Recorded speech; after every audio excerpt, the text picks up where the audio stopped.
Depois de subir mais de 27% em poucas semanas depois de divulgar o resultado do segundo trimestre, as ações do Bradesco voltaram a cair. E você pode estar pensando, amigo, tá forçando a barra. Elas caíram 2% no último mês ou 1,8% nos últimos dias. Tá forçando para ter clique, né? Esquece a queda. O fato é que tem gente pessimista com o Bradesco, como os analistas da XP Investimentos, que não recomendam compra, dizendo que o banco ainda enfrentará desafios no próximo ano. E por trás dessa chamada, a grande pergunta que muitos estão fazendo é: vale a pena comprar ações do Bradesco? Faz sentido comprar elas pensando em dividendos? Aproveito essa pequena queda, já que eu não tinha comprado antes dessa alta recente, para montar minha posição? Enfim, eu não consigo trazer uma resposta universal, você vai entender por quê, mas eu consigo te ajudar a ter informações suficientes para que você tome a melhor decisão para sua carteira. Esse que todo investidor precisa. Se você tem ações do Bradesco, deixa o teu comentário aqui, deixa o dedo no like e vamos lá aqui para esse vídeo em que eu vou te explicar por que as ações subiram tanto, depois por que nos últimos dias elas voltaram um pouquinho e depois como saber se vale a pena ou não comprar ações do Bradesco ou qualquer outra ação de qualquer outra empresa. Então vou explicar aqui por que essas ações subiram quase 30% em pouco tempo. Mas antes, tá? Será que esse aumento é o momento de investir o seu dinheiro? Por quê? Porque qual a lógica? Tá? Todo mundo que investe quer ter um patrimônio maior, quer construir um patrimônio capaz de gerar renda passiva no futuro e de trazer muita tranquilidade financeira. Agora, muitos pensam que investir é o atalho para ter um grande patrimônio, quando na verdade investir é o atalho, entre aspas, para você preservar e multiplicar o patrimônio que você vai construindo com o seu trabalho. E antes de começar a investir, é muito importante você ter duas habilidades. A habilidade de organização financeira, para conseguir fazer sobrar dinheiro, tomar boas decisões, fazer um bom plano financeiro, e a habilidade de gerar mais renda. A gente atende aqui quase 3.000 famílias nos nossos serviços de Wealth e todas elas enriqueceram e acumularam seus 1, 2, 5, 10 milhões através do trabalho. E investe, é claro, para multiplicar isso, preservar esse patrimônio por mais gerações. Faça a provocação, porque neste momento a gente está com vagas abertas para o Mestres do Capitalismo, experiência mais completa que eu já fiz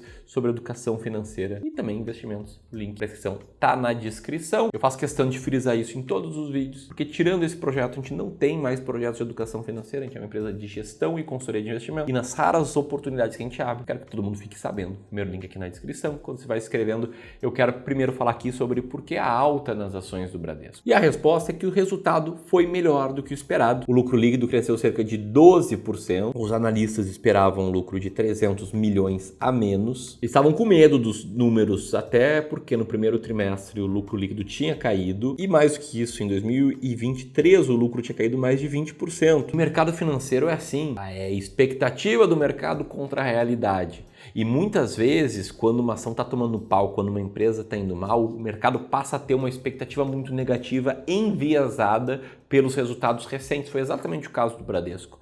E quando essa empresa traz resultados melhores do que a expectativa, e sendo bem franco, uma alta de 12% no lucro líquido não é a oitava maravilha do mundo, mas como foi tão acima da expectativa, como a ação estava tão descontada em vários múltiplos, as ações reagiram bem, subiram bastante. Isso acontece a toda hora no mercado e isso explica também porque ações baratas tendem a vencer ações caras no longo prazo. E detalhe, tá? No período da alta das ações do Bradesco, a bolsa inteira estava caindo por conta aí de pânicos no mercado e esses resultados foram bons e foram surpreendentes por três principais motivos. Presta atenção neles, tá? O primeiro é a carteira de crédito da empresa, que cresceu 5%, performando bem em todas as frentes. Isso é um destaque porque era um dos objetivos direcionadores do corpo executivo de Bradesco, a melhorar a composição e crescer a carteira de crédito, num contexto em que desde a pandemia o Bradesco vem enfrentando dificuldade para reduzir a inadimplência de clientes, o que me leva ao segundo e terceiro motivo da surpresa do mercado com os resultados de Bradesco, que são a melhoria na inadimplência das carteiras de crédito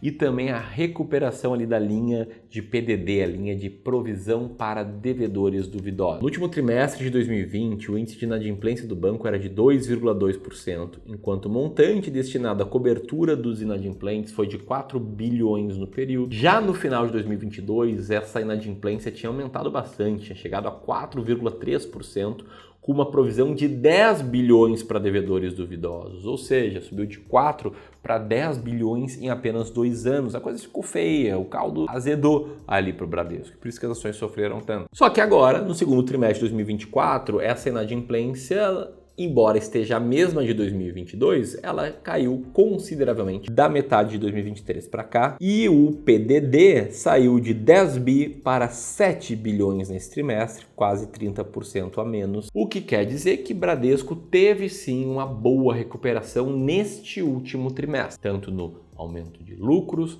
quanto na redução de custos, o que se refletiu na evolução das suas ações. E isso não significa que a empresa não enfrente vários desafios pela frente. Um desses desafios é o ROI, o Return on Equity do Bradesco. Esse aqui é um risco que todo mundo está vendo, inclusive quem recomenda a compra de Bradesco, como os analistas do JP Morgan. Mesmo recomendando compra, eles dizem que o ROI do Bradesco vai precisar trabalhar. O Goldman Sachs concorda com essa visão e segue positivo em relação à recuperação do ROI do Bradesco, mas em contrapartida a XP tem um motivo muito importante para se manter cautelosa quanto a essa recuperação milagrosa do Bradesco. Inclusive, recentemente, a XP reduziu o preço-alvo de Bradesco por projetar desafios ainda maiores. Ou seja, a XP fala, não compre Bradesco agora e olha, a gente acha que essa ação vale menos do que a gente achava há pouco tempo atrás. E aí eu quero te fazer uma pergunta para você, investidor, PFC, pessoa física comum, que não trabalha no mercado financeiro, que talvez seja médico, talvez seja empresário, talvez seja concursado, talvez seja arquiteto, talvez seja executivo de empresa. Você acha que é sustentável decidir quais ações comprar apenas olhando manchetes que resumem ali a visão de analista? Quer dizer, se JP Morgan manda comprar, você compra, mas aí se XP fala para não comprar, o que você faz? Você vende? Você confia mais no analista de uma empresa do que da outra? Sabe por que esses analistas estão fazendo essa recomendação? Essa pergunta é meio retórica, porque eu acho muito difícil investir dessa forma. A gente vê isso na prática aqui com vários investidores que passam pela sessão de consultoria gratuita aqui do Clube do Valor, que é a primeira etapa dos nossos serviços, tá? O nosso serviço, é claro, a gente cobra por eles, a gente é uma empresa normal, mas o primeiro diagnóstico ele é gratuito. É uma forma que a gente tem aí de atrair pessoas interessadas em ter uma opinião sobre a carteira e entender se nosso trabalho faz sentido ou não. Como se fosse uma primeira consulta médica, né? Fui no médico lá, problema no punho de jogar tênis. Primeira consulta o cara não cobrou nada, mandou fazer uma ressonância. E aí a segunda ele já prescreveu aí o tratamento adequado, como você pode ver aqui, estou com essa balaquinha aqui para melhorar a minha dor no punho. Mas o grande ponto é que recentemente a gente pegou um caso de um cara assim, que é 2% só em ações do Bradesco, 15% em Engie, 6% em Klabin e não sabia o porquê. E ele sabia muito bem que ele não tinha uma estratégia, até por isso que ele foi falar conosco. Essa é a tua situação, quero te convidar para apertar no segundo link aqui na descrição e agendar agora mesmo uma sessão gratuita de diagnóstico de investimentos, de consultoria gratuita. Pode apertar aqui também para isso, preencher um rápido formulário, a gente vai analisar as suas respostas, se a gente entender que está no momento de você focar em investimentos, ou seja, se você já passou ali dos 250 mil, 500 mil investimentos, 1 milhão, 10 milhões, 100 milhões, a gente vai entender que quanto melhor você investir, melhor você vai preservar esse patrimônio e vai tentar te encaixar aqui na agenda de um especialista, beleza? Enquanto você vai preenchendo ali a aplicação, eu preciso responder sobre por que Bradesco caiu um pouco aí nos últimos dias. A primeira coisa que eu quero te mostrar é isso. O Bradesco tem estudado entrar no comércio de energia, ainda sem grandes avanços. O que se sabe até agora é que há um processo de estruturação de uma comercializadora de energia que depende aí de aprovações da ANEEL. Essa foi uma das notícias que eu encontrei que coincidiu com os dias da queda do Bradesco,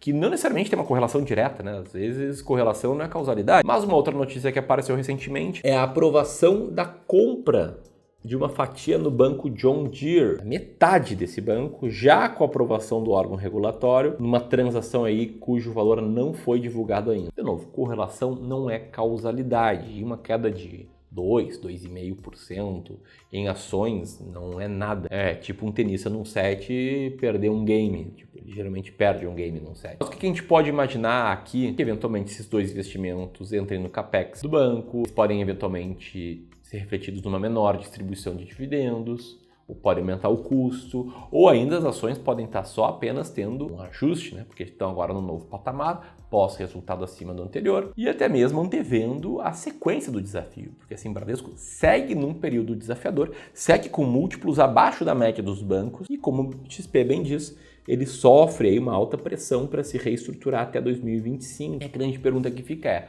Bradesco vale a pena? Eu vou te explicar como é que eu decido se Bradesco vale a pena ou não para minha carteira de investimentos, como é que eu penso aqui como porta-voz do Clube do Valor, ou seja, de uma forma muito alinhada com o que os consultores do Clube do Valor pensam. Primeira coisa que vale entender é o que você procura com seus investimentos. Você procura otimizar para dividendos? Ou procura ações mais descontadas? Ou procura ações em boa tendência? Qual fator traz mais tranquilidade na hora de selecionar uma ação?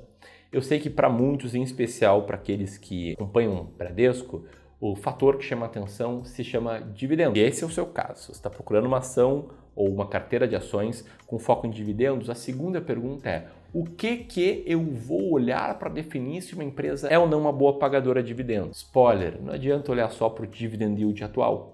Às vezes tem muita pegadinha ali por trás. Você busca uma carteira de dividendos, você tem que ter empresas que tenham consistência na geração de lucro líquido, que tenham consistência na distribuição de dividendos e que estejam com bom dividend yield na média dos últimos anos, ou seja, também com consistência, o que indica também um certo desconto nessas empresas. É assim que funciona a máquina de dividendos. Nossa estratégia é que passa por esses 3 critérios, além de ter um critério de excluir empresas que tenham dado prejuízo nos últimos 12 meses ou nos últimos 3 meses. E passando pelos filtros, a gente percebe que Bradesco tem uma boa liquidez, distribui dividendos há muito tempo, há muito mais do que 5 anos, tem resultados positivos, né, e não negativos recentemente, ou seja, não deu prejuízo. Passa por todos os critérios da máquina de dividendos, talvez pelo último que eu vou te mostrar. O último é o que vai guiar a composição da carteira, porque as ações que passam por esses critérios a gente coloca num ranking, ranqueando aí por maior para menor, dividend yield médio dos últimos anos. A lógica não é você comprar uma nem 2 ações, sim pelo menos 10. No backtest que a gente fez uma carteira de 10 ações boas pagadoras de dividendos, teria tido uma performance muito boa histórica. E olhando aí para o dividend yield médio dos últimos 3 anos de Bradesco, tem uma média de 6% de dividend yield, que coloca Bradesco na 23ª colocação desse ranking, o que indica que existem outras 22 melhores pagadoras de dividendos de acordo com a nossa estratégia. Ponto muito importante, nunca quero me posicionar aqui como o cara que traz a resposta definitiva. Não existem respostas definitivas no mercado financeiro, mas o que existe é o fato de que o investidor sem estratégia ele nunca vai conseguir ter uma performance boa e consistente. E aí eu te pergunto, Bradesco entra na sua estratégia? Você está comprado em Bradesco? Deixa aqui teu comentário. Se você ainda está acumulando seu patrimônio, daqui a pouco recém passou dos primeiros 100 mil ou está precisando juntar dinheiro, organizar suas finanças, aumentar sua renda, para ti o próximo passo é o Mestres do Capitalismo, primeiro link na descrição. Se você já tem um patrimônio maior, não quer aprender a investir por conta própria, mas quer uma ajuda, quer uma segunda opinião, então o próximo passo para ti é uma consultoria gratuita com um especialista nosso. Você pode apertar aqui para saber mais disso e aqui para assistir um outro vídeo complementar a esse. Grande abraço e até mais.